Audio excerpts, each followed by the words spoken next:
What is up, all my kaiju friends and fans? This is Phil, the Kaiju King, from my collection room here in Greater Cincinnati. As you can see in this video, by my opening, I'm doing a video on this figure, the X Plus Large Monster Series, 25 centimeter, Mothra 1961, the flying form. It's a very nicely done figure by X Plus. It's one of the older figures. It's been reissued and all that with the diamond reissues, but and this is the diamond reissue I have here. So it's a pretty nice figure, I must say. I haven't always been a big Mothra fan. She's kind of grown on me over the years. To me, I thought used to think she was really kind of goofy and ludicrous and stuff, but after watching all the Godzilla movies over years and time, and you realize that she is one of the counters to Godzilla in many films, and you realize that she does deserve some respect from the Godzilla community. So,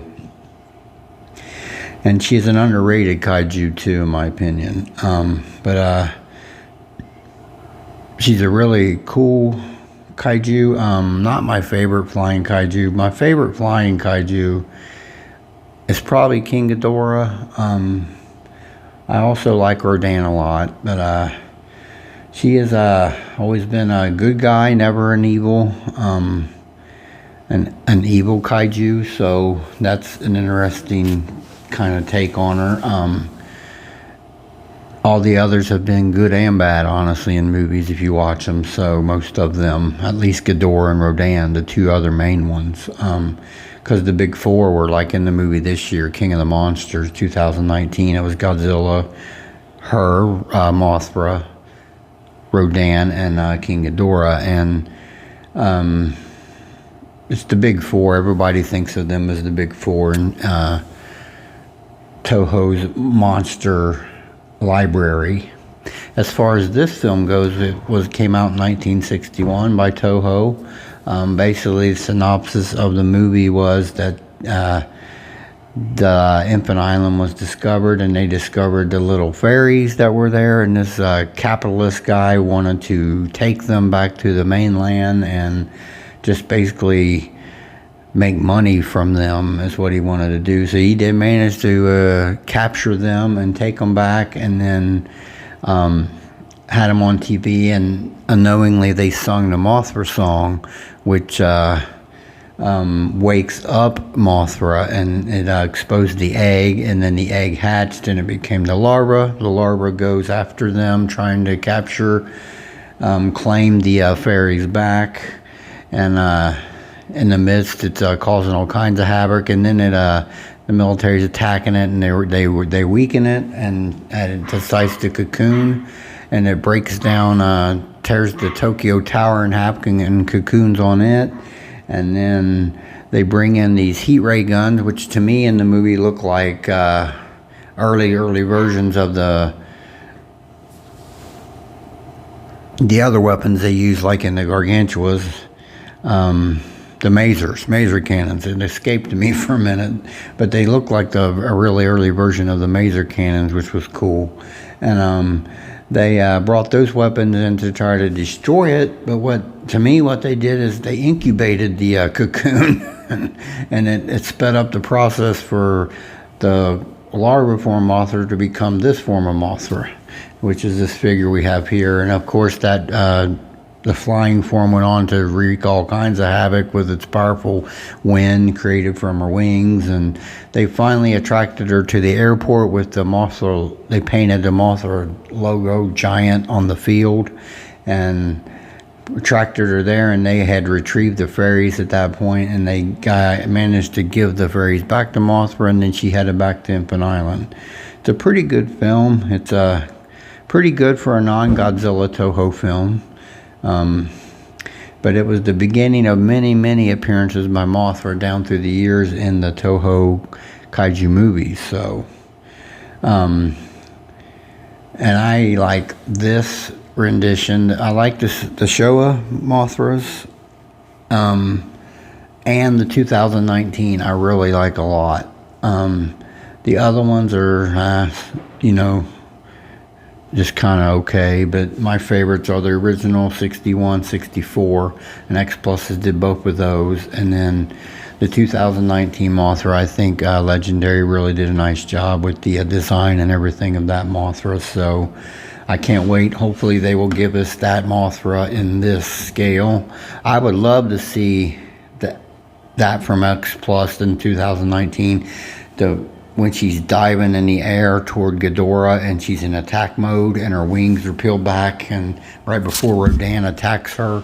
I would love to see that sculpt from X Plus and on a pole like this and everything. I think that would be really cool.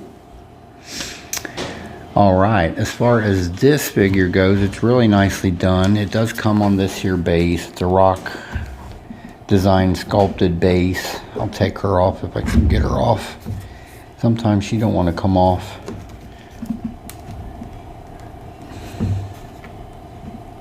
Well, I'm going to leave her on. She likes to stay on there. So it's a nicely done base. It's brown in color. It depicts like mountains. And it's nicely done on both sides. Really coolest thing about it, on the one side here, it has the Mothra logo sculpted into the like a tombstone shaped rock almost. It's pretty cool, but that is the Mothra logo, which has been from the beginning. The Mothra insignia. It's pretty cool, but it's on a metal, silver metal rod, about 6 inches long probably.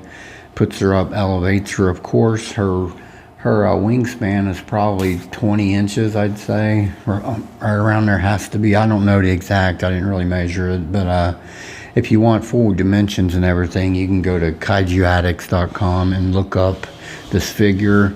And John Stanowski takes care of that website, does a good job, and you can find all dimensions and stuff for these figures. But I'm guessing around 20-inch wingspan. It's pretty wide. Of course, the nice coloring on her wings. Both sides of the wings are exactly identical as far as the top and the bottom. The markings and everything, they're exact identical. Her body is nicely done. The main part of her body, it's got lots of brown in there, 2 tones of brown, light and dark, some creamish colored, whitish colored, and the bands on her back end are white, the cream colored white with the brown in between. It's pretty cool, pretty nicely done. On her back, it's light brown and then the cream colored around it, and the dark brown on the outside of that. On her head, same thing, the light brown and then the dark brown, and then the cream colored around her eyes. Nicely done. But then it goes out from her body, and she's just a multitude of colors on her. Black, yellow, the browns, reds, just a multitude of colors. Pardon me. And then of course her signature eyes on her wings. They look like eyes. The big round dots up in the corner. It's really nicely done. The underside of her wings are also the same on both sides, as you can see, just like that. Nicely done. Here's her top side. Nicely done. Very, very, very nicely done figure here. By X Plus. The wings are made of PVC if I'm not mistaken, but they're nicely sculpted and depicted, and the coloring and the markings that are on there. Her head is really good. Looks like that Mothra from that film. Big blue eyes, big translucent blue eyes. Nice antenna sticking up on the top of her head. Her mouth is the brown hooked jaws, and the 2 mandibles here on the front by her mouth. Nicely done. Her legs on the underneath, 3 legs on either side of her body. The creamish colored, and the claws at the end of her legs are brown.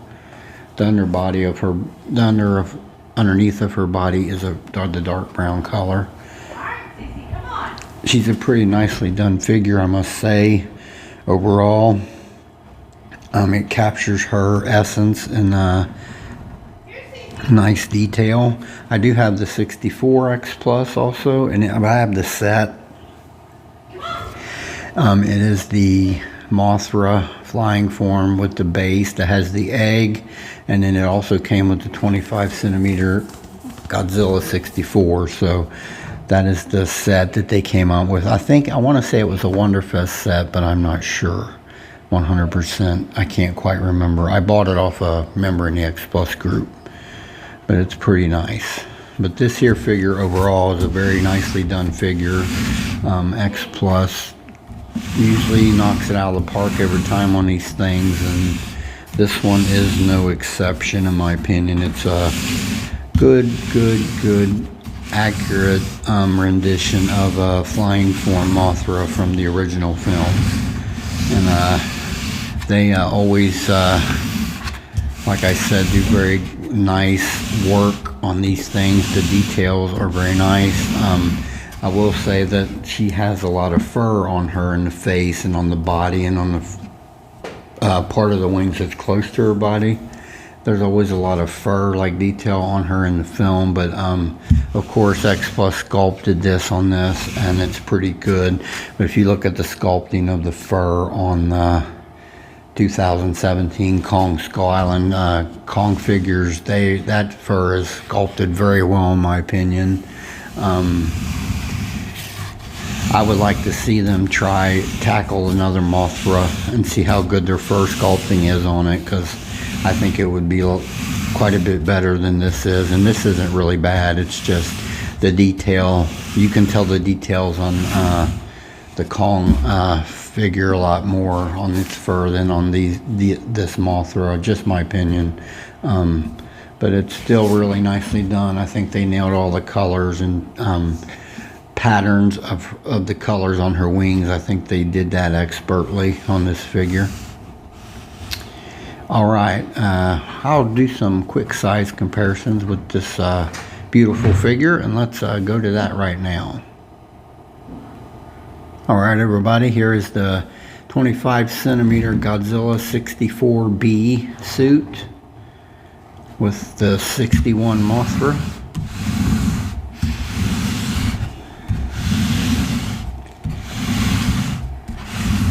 She does scale up pretty well with 25 centimeter figures. She is a 25 centimeter or large monster series figure, so.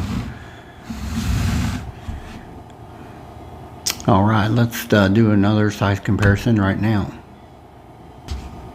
Alright everybody, here's the 25 centimeter Godzilla 1965, the 2018 X Plus figure of the year. Very nice figure.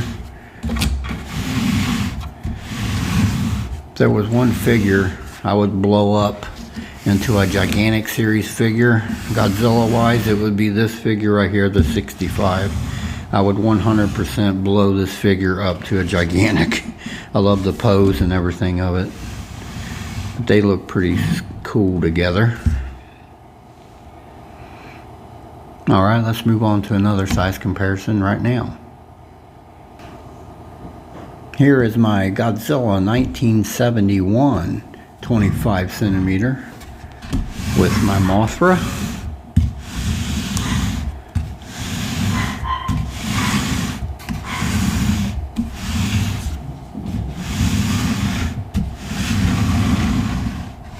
Pretty cool, I must say. Alright, let's bring up one 30 centimeter Godzilla. Let's do that right now. Alright everybody, this is my 30 centimeter Godzilla 1962 with my 25 centimeter flying Mothra. Of course you can see, of course this Godzilla is probably a tad big for this Mothra because they are different scaled, but they still don't look terrible together. I think she looks okay with some 30 centimeter figures. I've posted pictures with the 64 25 centimeter with the 30 centimeter 64, so they're not terrible together. but they are a bit big for Mothra. I can only imagine them doing a 30 centimeter flying Mothra. I think it would be the easiest flyer 25 centimeter figure that are big. She would probably be the easiest one to do in 30 centimeter because her body's fairly little. It's just her wings are big. But like King Ghidorah would be huge, immensely huge. Destroya would be immensely huge, just to name a couple. But her biggest part would be her wings. They could handle the body and everything, but her wings would be probably 4 inches wider than these at least. I would think. But they could manage a 30 centimeter scale flying Mothra, I would think, because her biggest part is her wings. The body wouldn't be that big of an issue, I wouldn't think, but that's just me thinking out loud. All right, we'll move on to some final thoughts on Mothra here, and let's do that right now. All right, everybody, I'm back. Anybody that has this Mothra will know what I'm talking about when I say that it's a very high quality piece. This one and the 64 are, to me, very well done as far as the overall sculpting and definition and detail in her, and her coloring, especially her paint coloring. I think they really did well on both. They really captured what Mothra was and is in those movies with these X Plus flying form Mothras. And I don't think they're readily available anymore, as far as it's probably all aftermarket at this point, and I'm afraid to even hazard a guess how much they are. But I know if you watch the X Plus group, you'll see them for sale here and there. So, but if you're a Mothra fan and you like this Showa era Mothras, this one or this the 1964, I would highly recommend. They're great figures. I'm really anticipating what X Plus gives us in a 25. I'm sure it'll be a 25 centimeter flying form Mothra. I'm sure that's what I would think that's what it'll end up being when they do one. And like I said earlier, I would love to see it in her in the striking pose when she's flying down to attack Ghidorah before Rodan attacks her with her wings back like that. I think it would be really neat looking as far as X Plus sculpt. But if you can, if you are a Mothra fan, definitely I would try to add at least one of these 61 or 64 into your collection. You would be very happy to own one of these, I would think. All right, I will bring the camera closer for some close-up video of her. And I want to thank everyone as always. If you have any comments, comment below and like the video if you like it. And this is Phil, the Kaiju King, from my collection room here in Greater Cincinnati. And I want to thank everyone for watching. Y'all have a wonderful day.